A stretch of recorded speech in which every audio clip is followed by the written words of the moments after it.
आज मैं आपको एक राजनीतिक किस्सा बताता हूं जिसको मैं इंडियन गेम ऑफ थ्रोन्स बोलता हूं। ये बात है 89-90 के जो राजनीतिक देश हालात बन रखे थे देश के। राजीव गांधी की जो सरकार थी उनके अगेंस्ट करप्शन के बहुत से एलिगेशन लग रहे थे और उन्हीं के दौरान सबसे बड़ा जो स्कैम है वो बाहर निकल के आता है, वो था बोफोर्स स्कैम। और इस पूरे स्कैम को उजागर करने में जो सबसे अहम व्यक्ति थे वो थे वीपी सिंह जी। वीपी सिंह पहले फाइनेंस मिनिस्टर थे राजीव गांधी की सरकार में, उसके बाद उनके पास डिफेंस मिनिस्टर का चार्ज था शायद, और वो फिर रिजाइन कर देते हैं और करप्शन के अगेंस्ट मुहिम अपनी शुरू करके एक यूनाइटेड फ्रंट बनाया जाता है 89 के चुनाव में जाने के लिए। उस यूनाइटेड फ्रंट में जनता दल था और भारतीय जनता पार्टी थी, लेफ्ट पार्टीज थी और तेलुगु देशम पार्टी थी, असम गण परिषद थी, डीएमके थी। तो ये जो सारे लोग थे एक मंच पे इकट्ठे हो जाते हैं कांग्रेस को हराने के लिए। 89 में जो चुनाव के जब रिजल्ट आते हैं, सबसे बड़ी चौंकाने वाली चीज जो सामने आती है वो थी कि इतनी एंटी कैंपेनिंग होने के बावजूद भी, करप्शन के एलिगेशन लगने के बावजूद भी, सारे दल एक तरफ जब इकट्ठे हो गए थे इन सब चीजों को देखते हुए, इनके बाद भी कांग्रेस इस देश के सबसे बड़े राजनीतिक दल के रूप में दोबारा से उभरता है 197 सीटों पर अपनी जीत दर्ज करवा करके। कांग्रेस के 197 सांसद जीत जाते हैं। सबसे बड़ी सिंगल लार्जेस्ट पार्टी होने के बावजूद भी राजीव गांधी सरकार बनाने का दावा पेश नहीं करते। यूनाइटेड फ्रंट की लीडर के तौर पे वीपी सिंह जी प्रधानमंत्री बन जाते हैं। जैसे ही वो प्रधानमंत्री बनते हैं तो वो मंडल की राजनीति शुरू करते हैं। मंडल कमीशन की रिपोर्टों को लागू करने की मुहिम उनकी शुरू हो जाती है और इस मूव से वो ओबीसी का जो वोट बैंक है इसको हथियाना चाहते थे। इसको बोला गया भारतीय राजनीति में मंडल की राजनीति।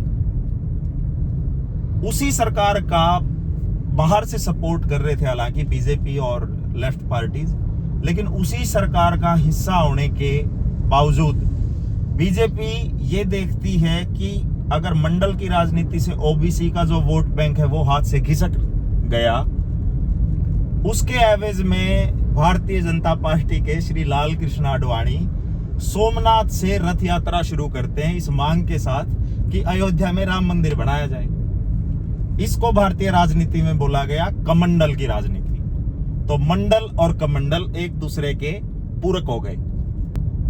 इस कमंडल की राजनीति की वजह से जब रथ यात्रा चल रही थी, वीपी सिंह लालू प्रसाद यादव जो उस वक्त में बिहार के मुख्यमंत्री थे, उनको रथ यात्रा रुकवाने के लिए बोलते हैं। लालू प्रसाद यादव लाल कृष्ण आडवाणी को गिरफ्तार कर लेते हैं और यात्रा रुक जाती है। जैसे ही यात्रा रुकती है तो बीजेपी अपना समर्थन वापस लेके सरकार को गिरा देती है। 7 नवंबर 1990 को वीपी सिंह जी इस्तीफा दे देते हैं। इस्तीफा देने के बाद, जिसको मैं गेम ऑफ थ्रोन्स इसलिए बोलता हूं, सारे का सारा देश एक टकी लगाकर इस इंतजार में था कि अब मध्यावधि चुनाव होंगे, भाई मिड टर्म इलेक्शंस में देश जाएगा। लेकिन राजनीति संभावनाओं का खेल है। उन संभावनाओं में से सबसे आश्चर्यचकित कर जिसने किया वो घटना होती है 10 नवंबर 1990 को।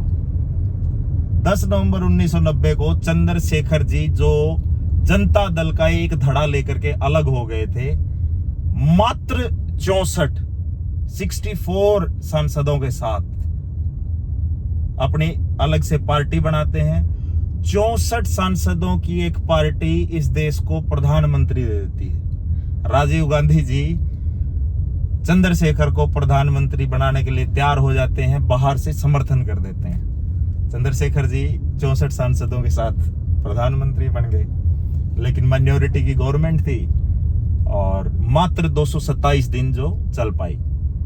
इसी दौरान एक किस्सा होता है कि हरियाणा पुलिस के 2 कांस्टेबल राजीव गांधी के घर के बाहर पकड़े जाते हैं। राजीव गांधी जी कहते हैं कि मेरी राजनीतिक तौर पर जासूसी की जा रही है चंद्रशेखर जी के कहने पे, प्रधानमंत्री के कहने पे, और ये रीजन दे करके वो अपना समर्थन वापस ले लेते हैं। चंद्रशेखर जी की सरकार गिर जाती है।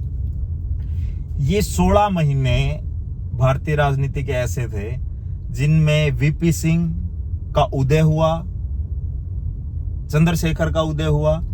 दोनों जिस स्पीड से उभरे उससे दोगुनी स्पीड से वापस गिरे। ये वही चंद्रशेखर हैं जिन्हें यंग तुर्क कहा जाता है, जो 1975 में कांग्रेस के सांसद होते हुए भी इंदिरा गांधी की पुरजोर तरीके से इन्होंने इमरजेंसी की मुखालफत की थी। ये वही चंद्रशेखर हैं जिन्हें बलिया का बाबू कहा जाता है, जो अनेकों मौके होने पर भी कभी भी कैबिनेट में किसी केंद्रीय मंत्री का पद इन्होंने स्वीकार नहीं किया।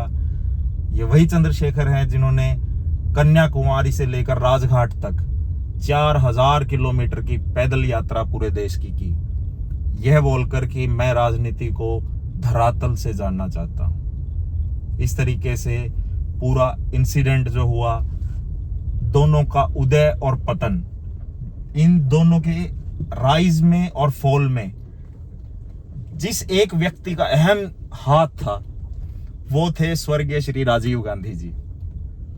दोनों के उठने में और गिरने में अकेला वो व्यक्ति था जो जिम्मेवार था।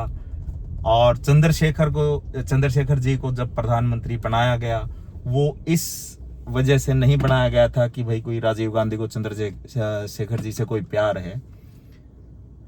वो मंडल, राजीव गांधी जी मंडल और कमंडल, इन दोनों से दूर रह करके एक मोहरा चाहते थे जो इनके साथ हेड ऑन जाए, और उन्होंने चंद्रशेखर जी को एक मोहरे के रूप में यूज किया। उसके बाद उनकी सरकार गिरा दी।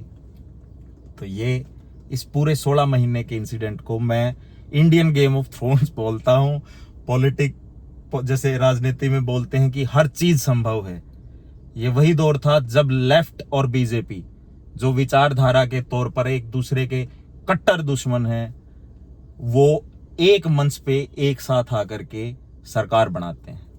धन्यवाद।